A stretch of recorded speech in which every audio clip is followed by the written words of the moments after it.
Welcome to this special edition of Power and Politics. I'm Rosemary Barton. The wait is over. The first U.S. presidential debate is about to begin. With polls too close to call, could this be a turning point? Will Clinton or Trump be able to sway some of the 10% or so Americans who may still be undecided? We're going to bring you live to Hofstra University in Hampstead, New York.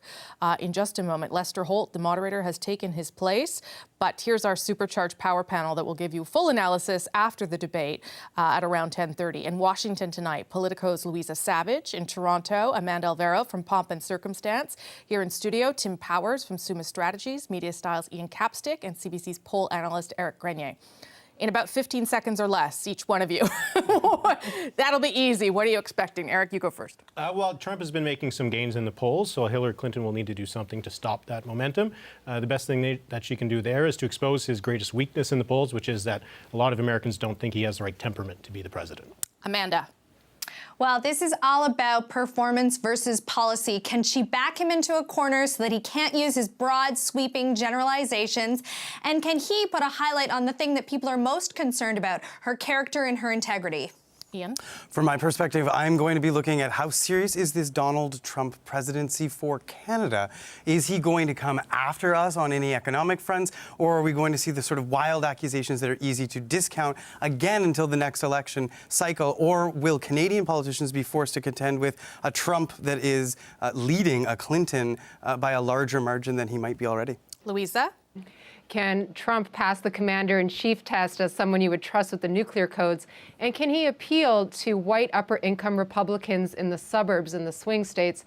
And can Clinton pass the trust test? And can she appeal to millennials who so far are going with the third-party candidates and aren't being won over to her candidacy just yet? All right, Powers, last one to you. On another channel, they're playing for a wild card spot in baseball. This is a wild card. Do we get a Trump-Lazio moment where he behaves like a chimpanzee and tries to intimidate Hillary Clinton? Or do we get a, wow, we're kind of surprised moment? I think it's more about Trump than it is about Clinton today. Okay, we're waiting for that. I'm glad we all got our say in. This means I can cut anybody off now and I'll feel okay about it. So we're waiting for the heads up from Lester Holt, who is the moderator, the host of NBC Nightly News, who has given us just now the 1-minute warning. I'll just let you know that he did come out in front of the audience before it began and did tell everybody not to react and not to clap. It's not that kind of debate. This is not a partisan offering. Bill Clinton arrived and shook hands with Melania Trump and the Trump children. There are lots of people in the audience that are partisan, Rudy Giuliani and others who are all there watching what is going to be a critical debate tonight. The polls, again, are relatively neck and neck at this stage. And there is a lot riding on Donald Trump, who is untested in this format, and Hillary Clinton, who has been tested many times before in the debate. Let's bring you to the floor of the debate and see what we can listen to now. Quite silent. Eric, give us one thought about what you think might be the determining factor here. Well, most Americans in polls say that they expect... Good evening from Hofstra University. Thank you. We'll let Lester Holt take over. We're going to stand by for analysis at the end of this debate. NBC Nightly News. Enjoy. I want to welcome you to the first presidential debate. The participants tonight are Donald Trump and Hillary Clinton. This debate is sponsored by the Commission on Presidential Debates, a nonpartisan, nonprofit organization. The commission drafted tonight's format, and the rules have been agreed to by the campaigns. The 90-minute debate is divided into 6 segments, each 50 minutes long. We'll explore 3 topic areas tonight: achieving prosperity, America's direction, and securing America. At the start of each segment, I will ask the same lead-off question to both candidates, and they will each have up to 2 minutes to respond. From that point until the end of the segment, we'll have an open discussion. The questions are mine and have not been shared with the commission or the campaigns. The audience here in the room has agreed to remain silent so that we can focus on what the candidates are saying. I will invite you to applaud, however, at this moment as we welcome the candidates. Democratic nominee for President of the United States, Hillary Clinton, and Republican nominee for President of the United States, Donald J. Trump.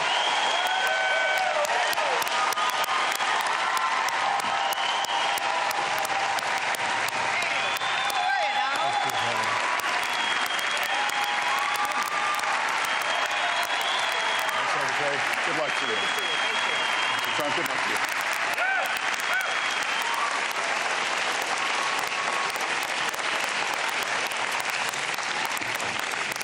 Well, I don't expect us to cover all the issues of this campaign tonight, but I remind everyone there are 2 more presidential debates scheduled.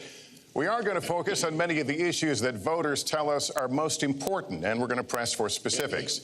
I am honored to have this role, but this evening belongs to the candidates and just as important to the American people. Candidates, we look forward to hearing you articulate your policies and your positions, as well as your visions and your values. So, let's begin. We're calling this opening segment Achieving Prosperity, and central to that is jobs. There are 2 economic realities in America today. There's been a record 6 straight years of job growth, and new census numbers show incomes have increased at a record rate after years of stagnation. However, income inequality remains significant, and nearly half of Americans are living paycheck to paycheck. Beginning with you, Secretary Clinton, why are you a better choice than your opponent to create the kinds of jobs that will put more money into the pockets of American workers? Well, thank you, Lester, and thanks to Hofstra for hosting us. The central question in this election is really what kind of country we want to be and what kind of future we'll build together. Today is my granddaughter's 2nd birthday, so I think about this a lot. First, we have to build an economy that works for everyone, not just those at the top. That means we need new jobs, good jobs, with rising incomes. I want us to invest in you. I want us to invest in your future. That means jobs in infrastructure, in advanced manufacturing, in innovation and technology, clean renewable energy, and small business, because most of the new jobs will come from small business. We also have to make the economy fairer. That starts with raising the national minimum wage and also guarantee, finally, equal pay for women's work. I also want to see more companies do profit sharing. If you help create the profits, you should be able to share in them, not just the executives at the top. And I want us to do more to support people who are struggling to balance family and work. I've heard from so many of you about the difficult choices you face and the stresses that you're under. So let's have paid family leave, earned sick days. Let's be sure we have affordable child care and debt-free college. How are we going to do it? We're going to do it by having the wealthy pay their fair share and close the corporate loopholes. Finally, we tonight are on the stage together, Donald Trump and I. Donald, it's good to be with you. We're going to have a debate where we are talking about the important issues facing our country. You have to judge us. Who can shoulder the immense, awesome responsibilities of the presidency? Who can put into action the plans that will make your life better? I hope that I will be able to earn your vote on November 8th. Secretary Clinton, thank you. Mr. Trump, the same question to you. It's about putting money, more money, into the pockets of American workers. You have up to 2 minutes. Thank you, Lester. Our jobs are fleeing the country. They're going to Mexico. They're going to many other countries. You look at what China is doing to our country in terms of making our product. They're devaluing their currency, and there's nobody in our government to fight them. And we have a very good fight, and we have a winning fight, because they're using our country as a piggy bank to rebuild China, and many other countries are doing the same thing. So we're losing our good jobs, so many of them. When you look at what's happening in Mexico, a friend of mine who builds plants said it's the 8th wonder of the world. They're building some of the biggest plants anywhere in the world, some of the most sophisticated, some of the best plants. With the United States, as he said, not so much. So Ford is leaving. You see that, their small car division leaving. Thousands of jobs, leaving Michigan, leaving Ohio. They're all leaving, and we can't allow it to happen anymore. As far as child care is concerned and so many other things, I think Hillary and I agree on that. We probably disagree a little bit as to numbers and amounts and what we're going to do, but perhaps we'll be talking about that later. But we have to stop our jobs from being stolen from us. We have to stop our companies from leaving the United States, and with it, firing all of their people. All you have to do is take a look at Carrier Air Conditioning in Indianapolis. They fired 1,400 people. They're going to Mexico. So many, hundreds and hundreds of companies are doing this. We cannot let it happen. Under my plan, I'll be reducing taxes tremendously from 35% to 15% for companies, small and big businesses.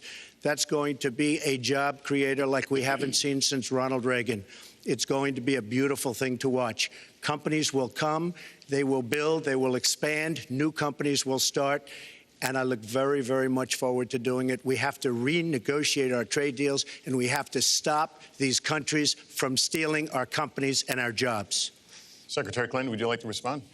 Well, I think that trade is an important issue. Of course, we are 5% of the world's population. We have to trade with the other 95%.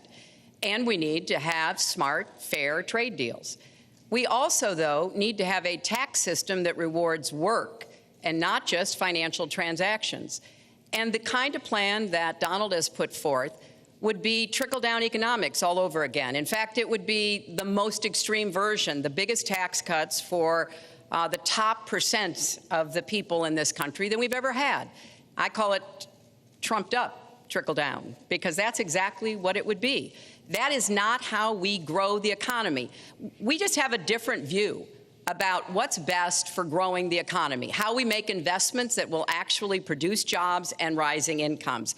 I think we come at it from somewhat different perspectives. I understand that. You know, Donald was very fortunate in his life, and that's all to his benefit. He started his business with $14 million borrowed from his father, and he really believes that the more you help wealthy people, the better off we'll be, and that everything will work out from there. I don't buy that. I have a different experience. My father was a small businessman. He worked really hard. He printed drapery fabrics on long tables where he pulled out those fabrics and he went down with a silk screen and dumped the paint in and took the squeegee and kept going. And so what I believe is the more we can do for the middle class, the more we can invest in you, your education, your skills, your future, the better we will be off and the better we'll grow. That's the kind of economy I want us to see again. Let me follow up with Mr. Trump if I can. You've talked about creating 25 million jobs, and you've promised to bring back millions of jobs for Americans. How are we going to bring back the industries that have left this country for cheaper labor overseas? How specifically are you going to tell American manufacturers that you have to come back? Well, for one thing, and before we start on that, my father gave me a very small loan in 1975, and I built it into a company that's worth many, many billions of dollars with some of the greatest assets in the world. And I say that only because that's the kind of thinking that our country needs. Our country's in deep trouble. We don't know what we're doing when it comes to devaluations, and all of these countries all over the world, especially China, they're the best ever at it. What they're doing to us is a very, very sad thing. So we have to do that. We have to renegotiate our trade deals. And Lester, they're taking our jobs, they're giving incentives, they're doing things that, frankly, we don't do. Let me give you the example of Mexico. They have a VAT tax. We're in a different system. When we sell into Mexico, there's a tax. When they sell in automatic, 16% approximately. When they sell into us, there's no tax. It's a defective agreement. It's been defective for a long time, many years, but the politicians haven't done anything about it. Now, in all fairness to Secretary Clinton, yes, is that okay? Good. I want you to be very happy. It's very important to me. But in all fairness to Secretary Clinton, when she started talking about this, it was really very recently. She's been doing this for 30 years. And why hasn't she made the agreements better? The NAFTA agreement is defective just because of the tax and many other reasons, but just because of the fact. Let me interrupt just a moment. Secretary Clinton and others, politicians, should have been doing this for years, not right now because of the fact that we've created a movement. They should have been doing this for years. What's happened to our jobs and our country and our economy generally is, look, we owe $20 trillion. We cannot do it any longer, Lester. Back to the question, though, how do you specifically bring back jobs, American manufacturers? How do you make them bring the jobs back? Well, the first thing you do is don't let the jobs leave. The companies are leaving. I could name, there are thousands of them. They're leaving, and they're leaving in bigger numbers than ever. And what you do is you say, fine, you want to go to Mexico or some other country, good luck. We wish you a lot of luck. But if you think you're going to make your air conditioners or your cars or your cookies or whatever you make and bring them into our country without a tax, you're wrong. And once you say you're going to have to tax them coming in, and our politicians never do this, because they have special interests, and the special interests want those companies to leave because in many cases they own the companies. So what I'm saying is we can stop them from leaving. We have to stop them from leaving, and that's a big, big factor. Let me let Secretary Clinton get in Well, here. let's stop for a second and remember where we were 8 years ago. We had the worst financial crisis, the Great Recession, the worst since the 1930s. That was in large part because of tax policies that slashed taxes on the wealthy, failed to invest in the middle class, took their eyes off of Wall Street, and created a perfect storm. In fact, Donald was one of the people who rooted for the housing crisis. He said back in 2006, gee, I hope it does collapse because then I can go in and buy some and make some money. Well, it did collapse. That's called business, by the way. 9 million people lost their jobs, 5 million people lost their homes, and $13 trillion in family wealth was wiped out. Now, we have come back from that abyss, and it has not been easy. So we're now on the precipice of having a potentially much better economy, but the last thing we need to do is to go back to the policies that failed us in the first place. Independent experts have looked at what I've proposed and looked at what Donald's proposed, and basically they've said this, that if his tax plan, which would blow up the debt by over $5 trillion and would in some instances disadvantage middle-class families compared to the wealthy, were to go into effect, we would lose 3.5 million jobs and maybe have another recession.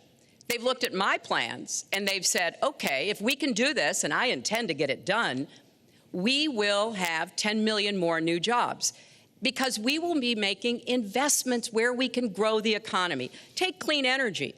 Some country is going to be the clean energy superpower of the 21st century. Donald thinks that climate change is a hoax perpetrated by the Chinese. I think it's real. I did not. Science is real. I do not say that. And I think it's important that we grip this and deal with it, both at home and abroad. And here's what we can do. We can deploy 500 million more solar panels. We can have enough clean energy to power every home.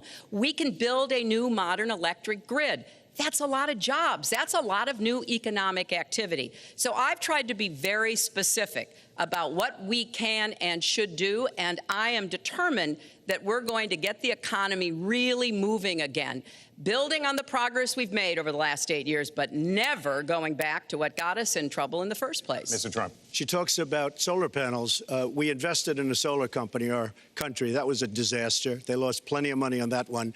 Now, look, I'm a great believer in all forms of energy, but we're putting a lot of people out of work. Our energy policies are a disaster. Our country is losing so much in terms of energy, in terms of paying off our debt. You can't do what you're looking to do with $20 trillion in debt. The Obama administration, from the time they've come in, is over 230 years worth of debt, and he's topped it. He's doubled it in a course of almost 8 years, 7.5 years to be semi-exact. So I will tell you this, we have to do a much better job at keeping our jobs, and we have to do a much better job at giving companies incentive to build new companies or to expand, because they're not doing it. And all you have to do is look at Michigan and look at Ohio and look at all of these places where so many of their jobs and their companies are just leaving. They're gone. And Hillary, I just ask you this. You've been doing this for 30 years. Why are you just thinking about these solutions right now? For 30 years you've been doing it, and now you're just starting to think of solutions. Well, actually, I will bring back jobs. You can't bring back jobs. Well, actually, I have thought about this quite a bit. Yeah, for 30 years. I have, well, not quite that long. I think my husband did a pretty good job in the 1990s. I think a lot about what worked and how we can make it work again. Well, he approved 3 million NAFTA. new jobs, He approved a balanced NAFTA, budget, which is the single worst trade deal ever approved in this country. Incomes went up for everybody. Manufacturing jobs went up also in the 1990s, if we're actually going to look at the facts. When I was in the Senate, I had a number of trade deals that came before me. and I held them all to the same test. Will they create jobs in America? Will they raise incomes in America? And are they good for our national security? Some of them I voted for. The biggest one, a multinational one known as CAFTA, I voted against. And because I hold the same standards as I look at all of these trade deals. But let's not assume that trade is the only challenge we have in the economy.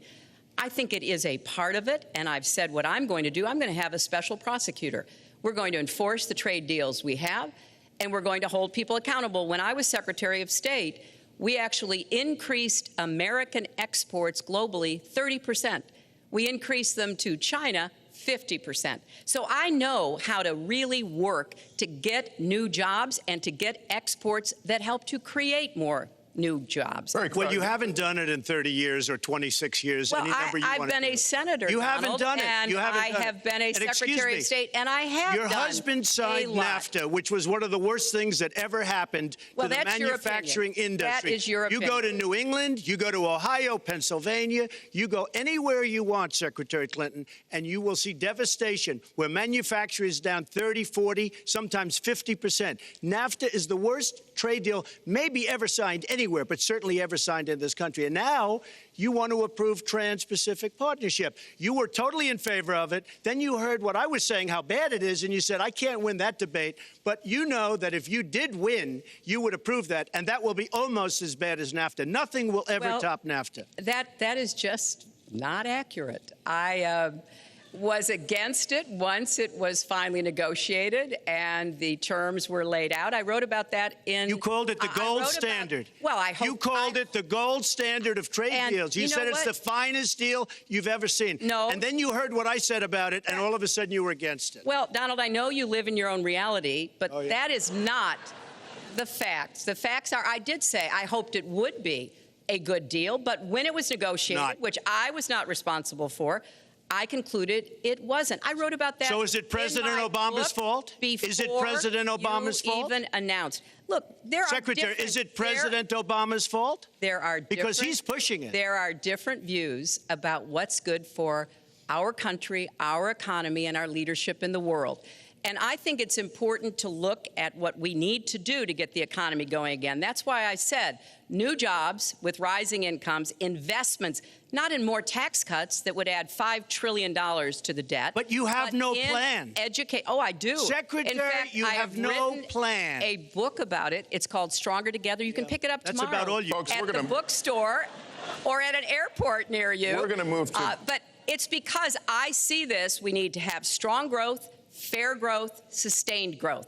We also have to look at how we help families balance the responsibilities at home and the responsibilities at business. So we have a very robust set of plans, and people who have looked at both of our plans have concluded that mine would create 10 million jobs and yours would lose us 3.5 million jobs and explode You are the going debt, to approve one of which the biggest would tax have cuts a in recession. history. You are going to approve one of the biggest tax increases in history. You are going to drive business out. Your regulations are a disaster, and you're going to increase regulations all over the place. And by the way, my tax cut is the biggest since Ronald Reagan. I'm very proud of it.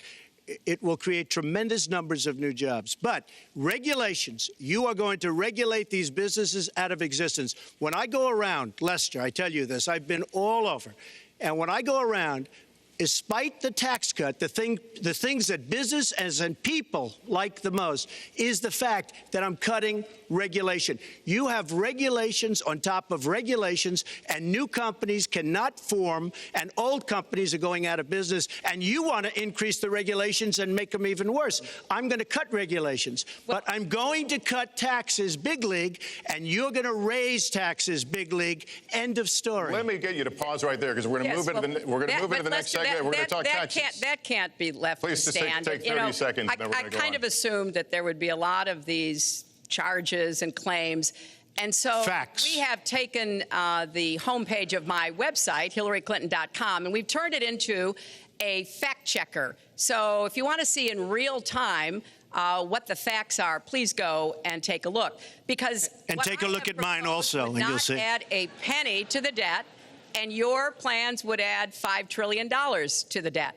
What I have proposed would cut regulations and streamline them for small businesses. What I have proposed would be paid for by raising taxes on the wealthy because they have made all the gains in the economy.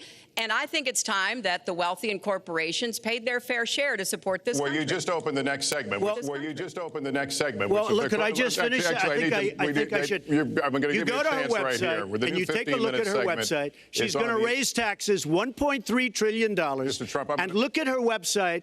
You know what? It's no different than this. She's telling us how to fight ISIS. Just go to her website. She tells you how to fight ISIS on her website. I don't think General Douglas MacArthur would like that too much. The next segment, we're continuing the subject of At least I have a plan to fight ISIS. No, you're telling the enemy everything you want to do. No, we're not. See, you're telling the enemy everything you want to do. No wonder you've been fighting. No wonder you've been fighting ISIS your entire adult life. Folks, go to the fact checkers, get to work. You are unpacking a lot here, and we're still on the issue of achieving prosperity. And I want to talk about taxes. The fundamental difference between the two of you concerns the wealthy. Secretary Clinton, you're calling for a tax increase in the wealthiest Americans. I'd like you to further defend that. And Mr. Trump, you're calling for tax cuts for the wealthy. I'd like you to defend that. And this next 2-minute answer goes to you, Mr. Trump. Well, I'm really calling for major jobs because the wealthy are going to create tremendous jobs. They're going to expand their companies. They're going to do a tremendous job. I'm getting rid of the carried interest provision. And if you really look, it's not a tax. It's really not a great thing for the wealthy. It's a great thing for the middle class. It's a great thing for companies to expand.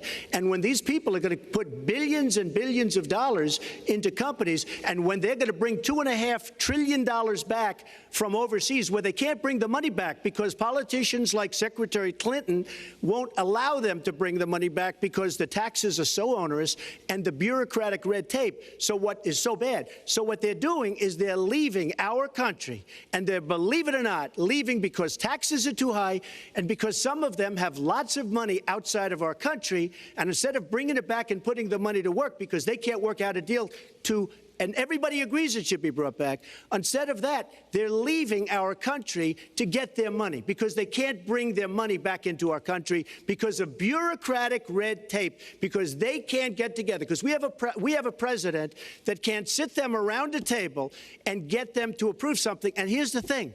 Republicans and Democrats agree that this should be done. $2.5 trillion. I happen to think it's double that. It's probably $5 trillion that we can't bring into our country, Lester. And with a little leadership, you'd get it in here very quickly, and it could be put to use on the inner cities and lots of other things, and it would be beautiful. But we have no leadership. And honestly, that starts with Secretary Clinton.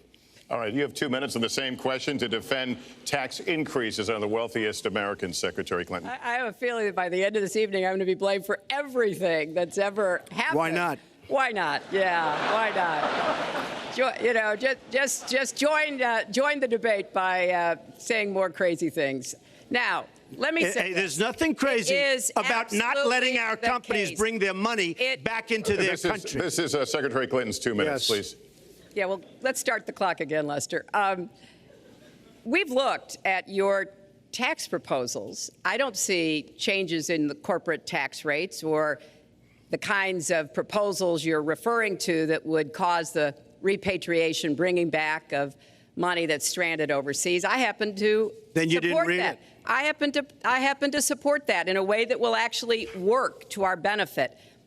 But when I look at what you have proposed, you have what is called now the Trump loophole, because it would so advantage you and the business you do. You've proposed an approach that has a $4 billion tax benefit for your family. And when you look at what you are proposing, how much for my family? It is, Lester, as I said, trumped up trickle down. Trickle down did not work. It got us into the mess we were in 2008 and 9. Slashing taxes on the wealthy hasn't worked, and a lot of really smart, wealthy people know that. And they are saying, hey, we need to do more to make the contributions we should be making to rebuild the middle class. I don't think top-down works in America. I think building the middle class, investing in the middle class, making college debt-free so more young people can get their education, helping people refinance their debt from college at a lower rate. Those are the kinds of things that will really boost the economy.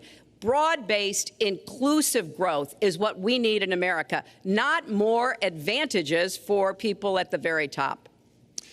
Mr. Trump, Typical politician, all talk, no action, sounds good, doesn't work, never going to happen.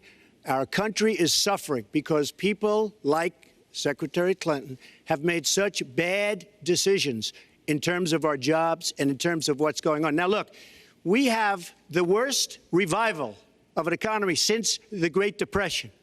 And believe me, we're in a bubble right now. And the only thing that looks good is the stock market. But if you raise interest rates even a little bit, that's going to come crashing down. We are in a big, fat, ugly bubble.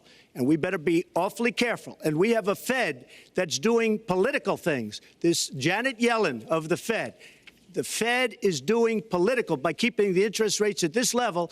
And believe me, the day Obama goes off and he leaves and he goes out to the golf course for the rest of his life to play golf, when they raise interest rates, you're going to see some very bad things happen because the Fed is not doing their job. The Fed is being more political than Secretary Clinton. Mr. Trump, we're talking about the burden that Americans have to pay, yet you have not released your tax returns. And the reason nominees have released their returns for decades is so that voters will know if their potential president owes money to, who he owes it to, and any business conflicts. Don't Americans have a right to know if there are any conflicts of interest? I don't mind releasing. I'm under a routine audit, and it'll be released. And as soon as the audit's finished, it'll be released. But you will learn more about Donald Trump by going down to the federal elections, where I filed a 104-page, essentially financial statement of sorts, the forms that they have.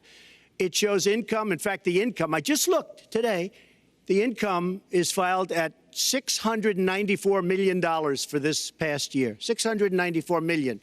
If you would have told me I was going to make that 15 or 20 years ago, I would have been very surprised. But that's the kind of thinking that our country needs. When we have a country that's doing so badly, that's being ripped off by every single country in the world, it's the kind of thinking that our country needs because everybody, Lester, we have a trade deficit with all of the countries that we do business with of almost $800 billion a year. You know what that is? That means who's negotiating these trade deals?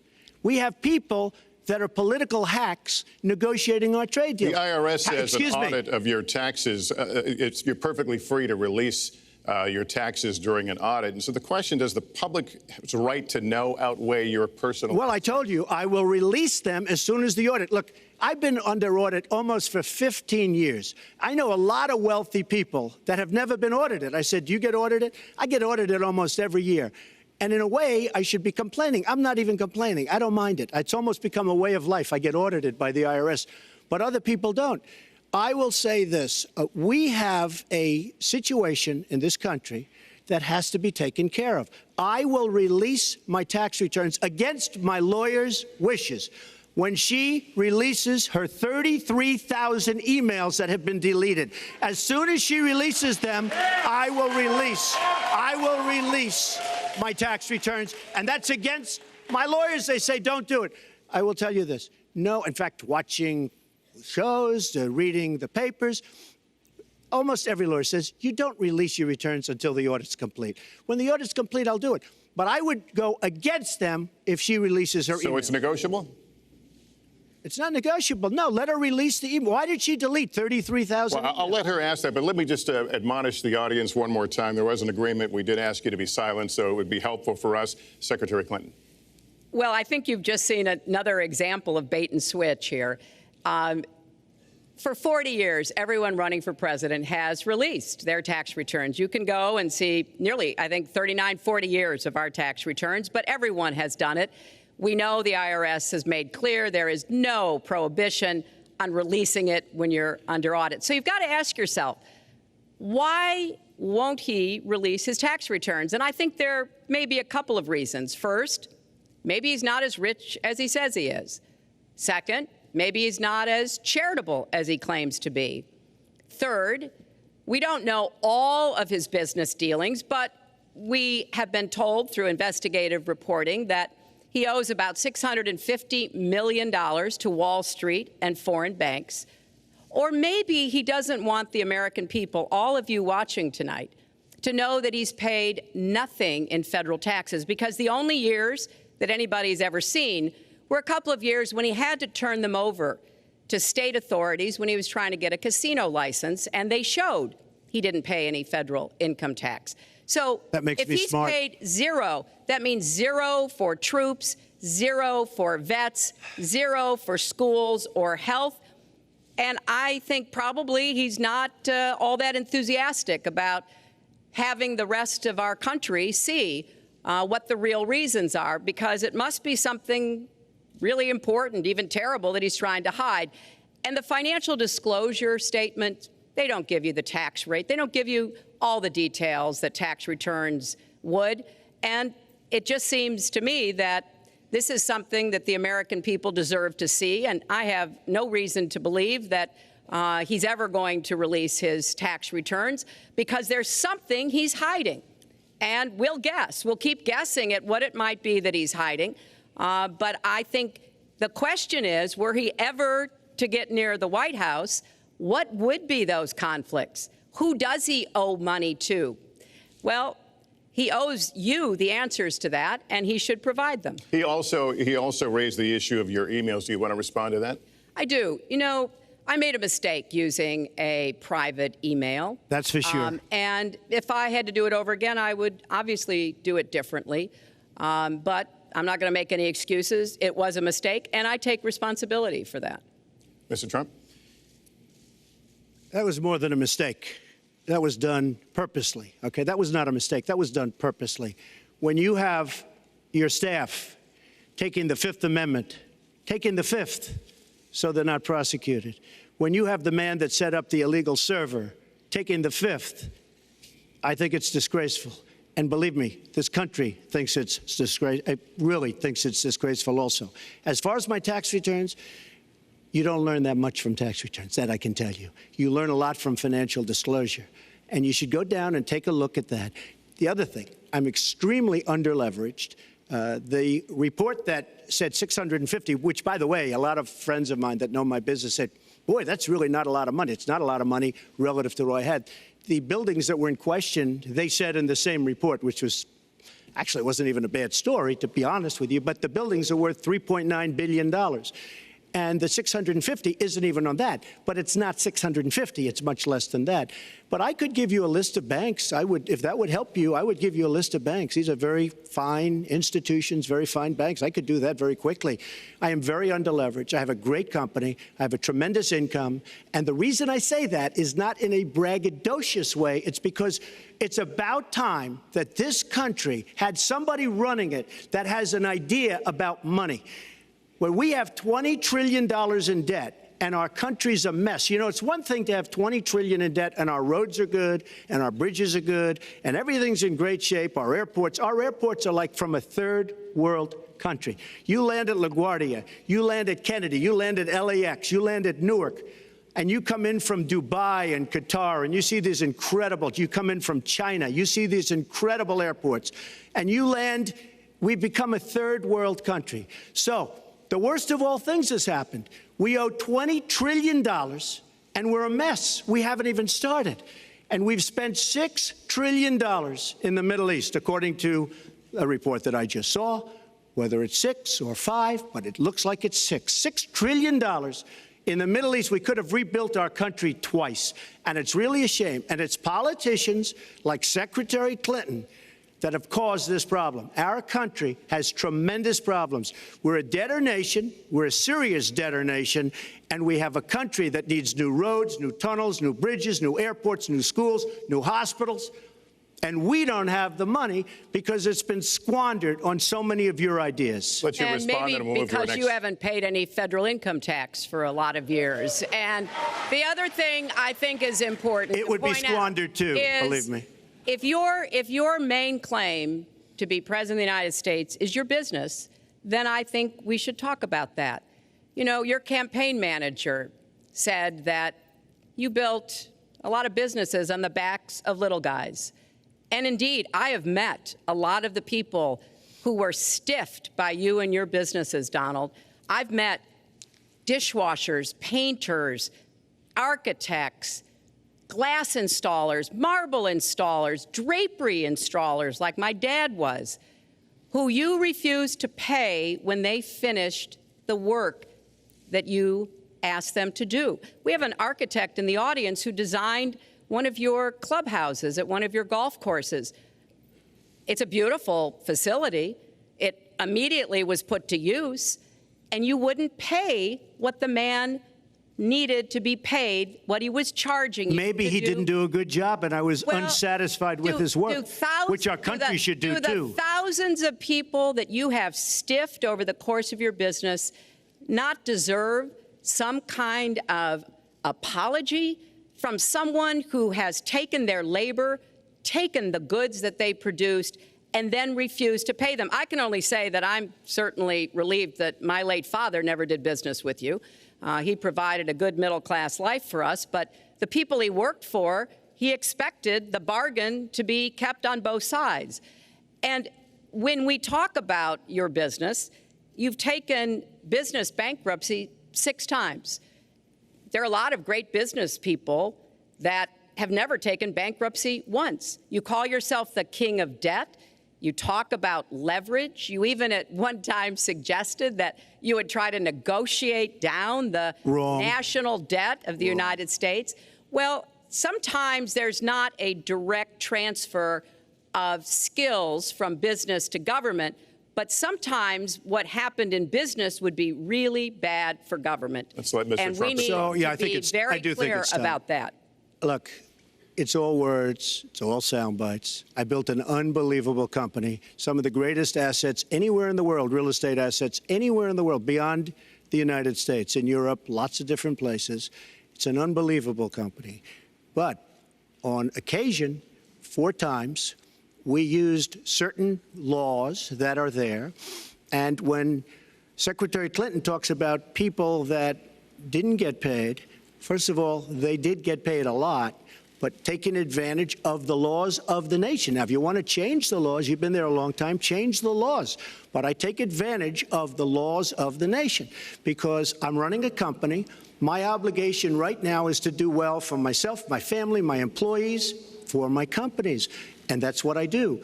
But what she doesn't say is the tens of thousands of people that are unbelievably happy and that love me. I'll give you an example.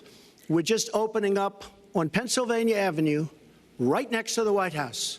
So if I don't get there one way, I'm going to get to Pennsylvania Avenue another.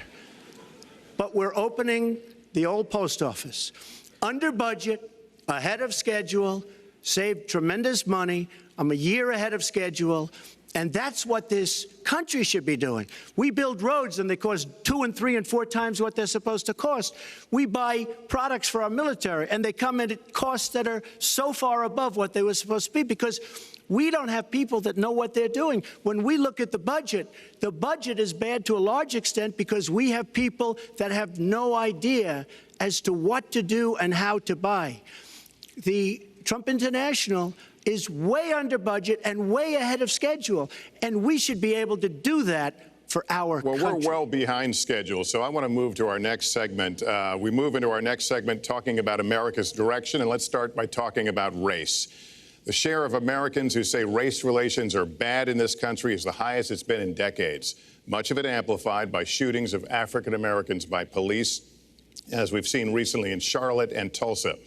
Race has been a big issue in this campaign, and one of you is going to have to bridge a very wide and bitter gap. So how do you heal the divide? Secretary Clinton, you get 2 minutes on this. Well, you're right. Race remains a significant challenge in our country. Unfortunately, race still determines too much, often determines where people live, determines what kind of education in their public schools they can get, and yes, it determines how they're treated in the criminal justice system. We've just seen those 2 tragic examples in both Tulsa and Charlotte. And we've got to do several things at the same time. We have to restore trust between communities and the police. We have to work to make sure that our police are using the best training, the best techniques, that they're well prepared to use force only when necessary. Everyone should be respected by the law, and everyone should respect the law. Right now, that's not the case in a lot of our neighborhoods. So I have, ever since the first day of my campaign, called for criminal justice reform. I've laid out a platform that I think would begin to remedy some of the problems we have in the criminal justice system. But we also have to recognize, in addition to the challenges that we face with policing, there are so many good, brave police officers who equally want reform. So we have to bring communities together in order to begin working on that as a mutual goal. And we've got to get guns out of the hands of people who should not have them. The gun epidemic is the leading cause of death of young African American men, more than the next 9 causes put together. So we have to do 2 things, as I said. We have to restore trust. We have to work with the police. We have to make sure they respect the communities and the communities respect them. And we have to tackle the plague of gun violence, which is a big contributor to a lot of the problems that we're seeing today. All right, Mr. Trump, you have 2 minutes. How do you heal the divide?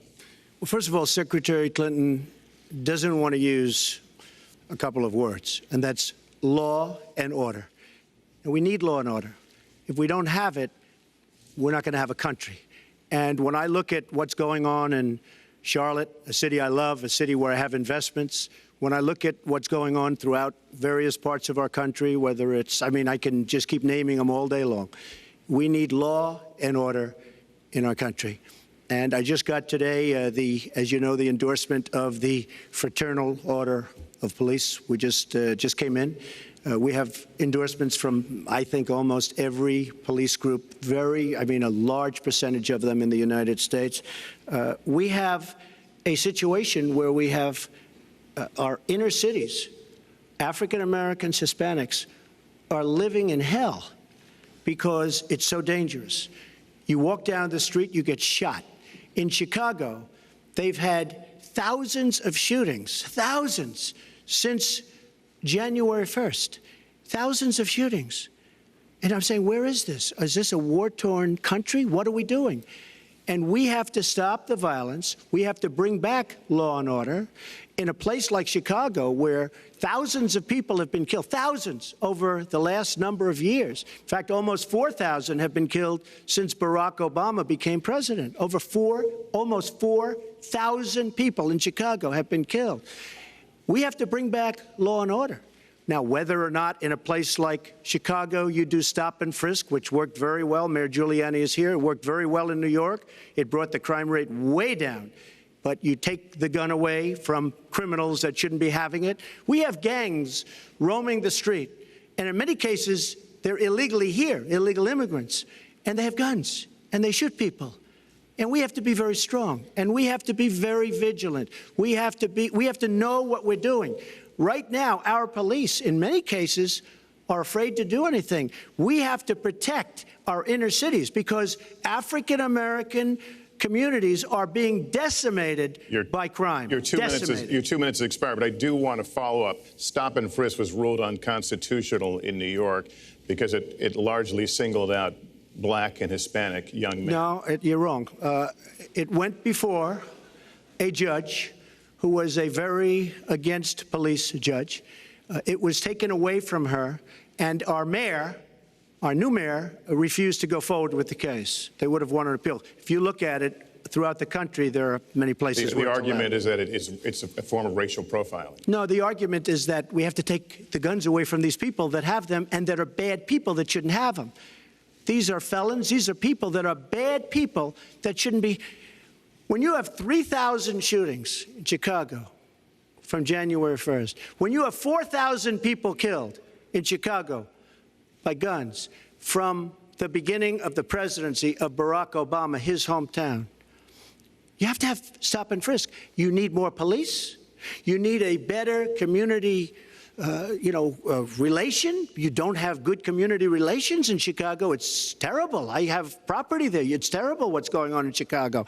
But when you look, and Chicago's not the only, you go to Ferguson, you go to so many different places. You need better relationships. I agree with Secretary Clinton on this. You need better relationships between the communities and the police, because in some cases it's not good. But you look at Dallas, where the relationships were really studied. The relationships were really a beautiful thing. And then 5 police officers were killed one night very violently. So there's some bad things going on, some really bad things. Secretary Clinton, but we need, Lester, we need law and order. And we need law and order in the inner cities, because the people that are most affected by what's happening are African American and Hispanic people. And it's very unfair to them what our politicians are allowing to happen. Secretary Clinton. Well, I've heard Donald say this at his rallies, and it's really unfortunate that he paints such a dire, negative picture of Black communities in our country. You know, the vibrancy of the Black church, the Black businesses that employ so many people, the opportunities that so many families are working to provide for their kids. There's a lot that we should be proud of and we should be supporting and lifting up. But we do always have to make sure we keep people safe. There are the right ways of doing it, and then there are ways that are ineffective. Stop and frisk was found to be unconstitutional, and in part because it was ineffective. It did not do what it needed to do. Now, I believe in community policing, and in fact, violent crime is 1/2 of what it was in 1991. Property crime is down 40%. We just don't want to see it creep back up. We've had 25 years of very good cooperation, but there were some problems, some unintended consequences. Too many young African American and Latino men ended up in jail for nonviolent offenses, and it's just a fact that if you're a young African American man and you do the same thing as a young white man, you are more likely to be arrested, charged, convicted, and incarcerated. So we've got to address the systemic racism in our criminal justice system. We cannot just say law and order. We have to say we have to come forward with a plan that is going to divert people from the criminal justice system, deal with mandatory minimum sentences, which have put too many people away for too long for doing too little. We need to have more second chance programs. I'm glad that we're ending private prisons in the federal system. I want to see them ended in the state system. You shouldn't have a profit motivation to fill prison cells with young Americans. So there are some positive ways we can work on this. And I believe strongly that common sense gun safety measures would assist us right now. And this is something Donald has supported along with the gun lobby. Right now, we've got too many military-style weapons on the streets. In a lot of places, our police are outgunned. We need comprehensive background checks, and we need to keep guns out of the hands of those who will do harm. And we finally need to pass a prohibition on anyone who's on the terrorist watch list from being able to buy a gun in our country. If you're too dangerous to fly, you are too dangerous to buy a gun. So there are things we can do, and we ought to do it in a bipartisan way. Secretary Clinton, last week you said we've got to do everything possible to improve policing, to go right at implicit bias. Do you believe that police are implicitly biased against Black people? Lester, I think implicit bias is a problem for everyone, not just police. I think, unfortunately, too many of us in our great country jump to conclusions about each other. And therefore, I think we need all of us to be asking hard questions about, why am I feeling this way? But when it comes to policing, since it can have literally fatal consequences, I have said in my first budget we would put money into that budget to help us deal with implicit bias by retraining a lot of our police officers. I've met with a group of very distinguished, experienced police chiefs a few weeks ago. they admit it's an issue. They've got a lot of concerns. Mental health is one of the biggest concerns because now police are having to handle a lot of really difficult mental health problems on the street. They want support. They want more training. They want more assistance. And I think the federal government could be in a position where we would offer and provide that. I'd like to respond. Please. First of all, I agree, and a lot of people, even within my own party, want to give certain rights to people on watch lists and no-fly lists. I agree with you. When a person is on a watch list or a no-fly list, and I have the endorsement of the NRA, which I'm very proud of. These are very, very good people, and they're protecting the Second Amendment. But I think we have to look very strongly at no-fly lists and watch lists. And when people are on there, even if they shouldn't be on there, we'll help them. We'll help them legally. We'll help them get off. But I tend to agree with that quite strongly. I do want to bring up the fact that you were the one that brought up the word super predator about young black youth. And that's a term that I think was it's been horribly met, as you know. I think you've apologized for it. But I think it was a terrible thing to say. And when it comes to stop and frisk, you're talking about taking guns away. Well, I'm talking about taking guns away from gangs and people that use them. And I really don't think you disagree with me on this, if you want to know the truth. I think maybe there's a political reason why you can't say it, but I really don't believe. In New York City, stop and frisk, we had 2,200 murders, and stop and frisk brought it down to 500 murders. 500 murders is a lot of murders. Hard to believe. 500 is like supposed to be good. But we went from 2,200 to 500, and it was continued on by Mayor Bloomberg, and it was terminated by current mayor. But stop and frisk had a tremendous impact on the safety of New York City, tremendous beyond belief. So when you say it has no impact, it really did. It had a very, very big impact. Well, it's also fair to say, if we're going to talk about mayors, that under the current mayor, crime has continued to drop, including murders. So there You're is. wrong. You're wrong. No, I'm not. Murders are up. All right, you check. New York has done an excellent job, and I give credit. I give credit across the board, going back to mayors, to police chiefs, because it has worked, and other communities need to come together to do what will work as well.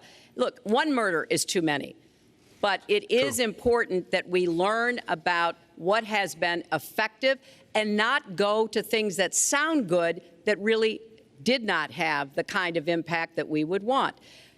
Who disagrees with keeping neighborhoods safe?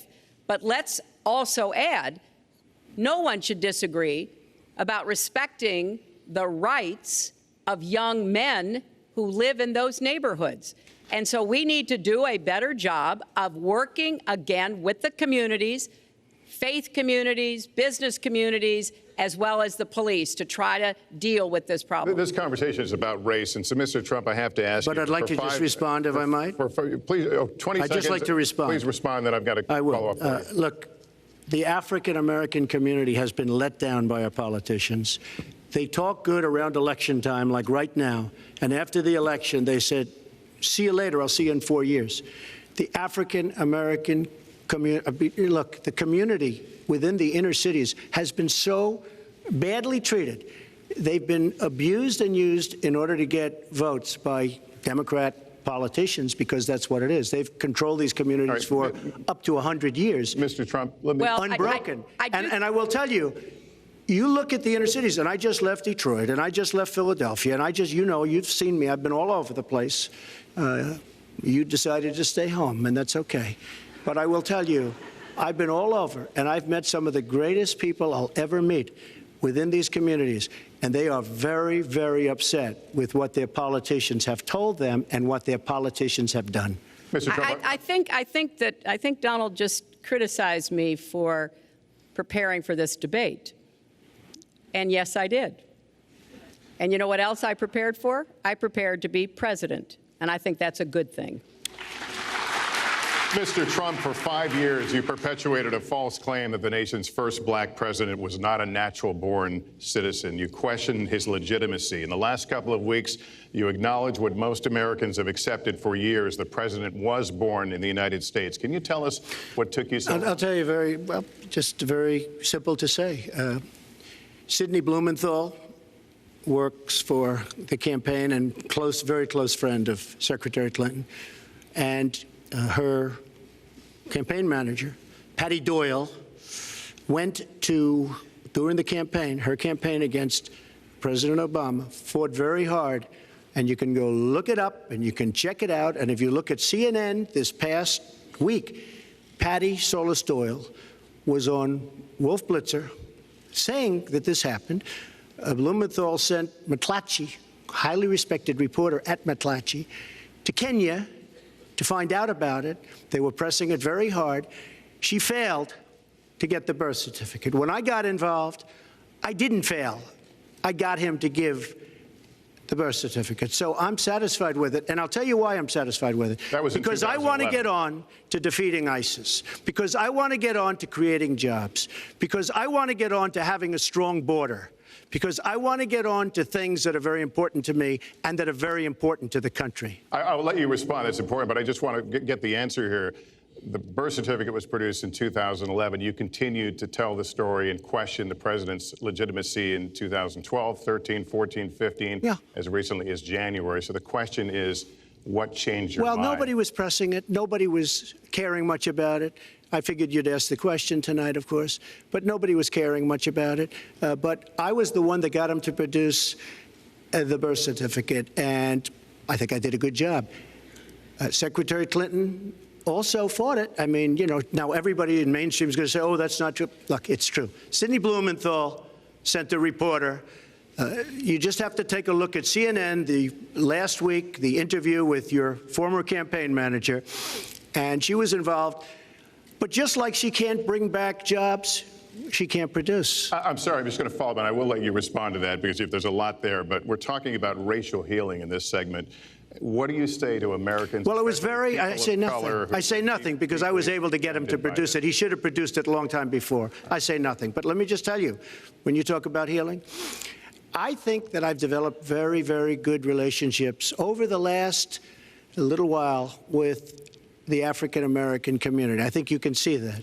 And I feel that they really wanted me to come to that conclusion, and I think I did a great job and a great service, not only for the country, but even for the president, in getting him to produce his birth certificate. Secretary Clinton. Well, just listen to what you heard. And clearly, as Donald just admitted, he knew he was going to stand on this debate stage, and Lester Holt was going to be asking us questions, so he tried to put the whole racist birther lie to bed. But it can't be dismissed that easily. He has really started his political activity based on this racist lie that our first black president was not an American citizen. There was absolutely no evidence for it, but he persisted. He persisted year after year because some of his supporters, people that he was trying to bring into his fold, apparently believed it or wanted to believe it. But remember, Donald started his career back in 1973 being sued by the Justice Department for racial discrimination because he would not rent apartments in one of his developments to African Americans, and he made sure that the people who worked for him understood that was the policy. He actually was sued twice by the Justice Department. So he has a long record of engaging in racist behavior. And the birther lie was a very hurtful one. You know, Barack Obama is a man of great dignity, and I could tell how much it bothered him and annoyed him that this was being touted and used against him. But I like to remember what Michelle Obama said in her amazing speech at our Democratic National Convention. When they go low, we go high. And Barack Obama went high, despite Donald Trump's best efforts to bring him down. Mr. Trump, you can respond, then we're going to move on to the next segment. I would love to respond. First of all, I got to watch, in preparing for this, some of your debates against Barack Obama. You treated him with terrible disrespect. And I watched the way you talk now about how lovely everything is and how wonderful you are. It doesn't work that way. You were after him. You even sent out, or your campaign sent out, pictures of him in a certain garb, very famous pictures. I don't think you can deny that. But just last week, your campaign manager said it was true. So when you try to act holier than thou, it really doesn't work. It really doesn't. Now, as far as the lawsuit, yes, when I was very young, I went into my father's company, had a real estate company in Brooklyn and Queens, and we, along with many, many other companies throughout the country, it was a federal lawsuit, were sued. We settled the suit with no admission of guilt. It was very easy to do, but they sued many people. I notice you bring that up a lot, and I also notice the very nasty commercials that you do on me in so many different ways, which I don't do on you. Maybe I'm trying to save the money, but frankly, I look at that and I say, isn't that amazing? Because I settled that lawsuit with no admission of guilt. But that was a lawsuit brought against many real estate firms, and it's just one of those things. I'll go on one step further. In Palm Beach, Florida, tough community, a brilliant community, a wealthy community, probably the wealthiest community there is in the world. I opened a club and really got great credit for it. No discrimination against African Americans, against Muslims, against anybody. And it's a tremendously successful club, and I'm so glad I did it. And I have been given great credit for what I did, and I'm very, very proud of it. And that's the way I feel. That is the true way I feel. Our next segment is called Securing America. We want to start with a 21st century war happening every day in this country. Our institutions are under cyber attack, and our secrets are being stolen. So my question is, who's behind it, and how do we fight it? Secretary Clinton, this answer goes to you. Well, I think cybersecurity, cyber warfare will be one of the biggest challenges facing the next president, because clearly we're facing at this point two different kinds of adversaries. There are the independent hacking groups that do it mostly for commercial reasons, to try to steal information that they then can use to make money. But increasingly, we are seeing cyber attacks coming from states, organs of states. The most recent and troubling of these has been Russia. There's no doubt now that Russia has used cyber attacks against all kinds of organizations in our country, and I am deeply concerned about this. I know Donald's very praiseworthy of Vladimir Putin, but Putin is playing a really tough, long game here. And one of the things he's done is to let loose cyber attackers to hack into government files, to hack into personal files, hack into the Democratic National Committee. And we recently have learned that, that this is one of their preferred methods of trying to wreak havoc and collect information. We need to make it very clear, whether it's Russia, China, Iran, or anybody else, the United States has much greater capacity. And we are not going to sit idly by and permit state actors to go after our information, our private sector information or our public sector information. And we're going to have to make it clear that we don't want to use the kinds of tools that we have. We don't want to engage in a different kind of warfare, but we will defend the citizens of this country. And the Russians need to understand that. I think they've been treating it as almost a probing. How far would we go? How much would we do? And that's why I was so shocked when Donald publicly invited Putin to hack into Americans. That is just unacceptable. It's one of the reasons why 50 national security officials who served in Republican administration have said that Donald is unfit to be the commander-in-chief. It's comments like that that really worry people who understand the threats that we face. Mr. Trump, you have 2 minutes in the same question. Who's behind it, and how do we fight it? I do want to say that I was just endorsed, and more are coming next week. It'll be over 200 admirals, many of them are here, admirals and generals endorsed me to lead this country. That just happened, and many more are coming, and I'm very proud of it. In addition, I was just endorsed by ICE. They've never endorsed anybody before on immigration. I was just endorsed by ICE. I was just recently endorsed 16,500 Border Patrol agents. So when Secretary Clinton talks about this, I mean, I'll take the admirals and I'll take the generals any day over the political hacks that I see that have led our country so brilliantly over the last 10 years with their knowledge, okay? Because look at the mess that we're in. Look at the mess that we're in. As far as the cyber, I agree to parts of what Secretary Clinton said.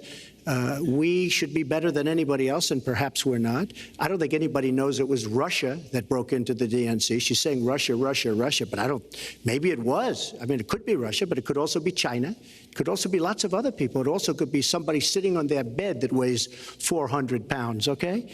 You don't know who broke in to DNC, but what did we learn with DNC? We learned that Bernie Sanders was taken advantage of by your people, by Debbie Wasserman Schultz. Look what happened to her.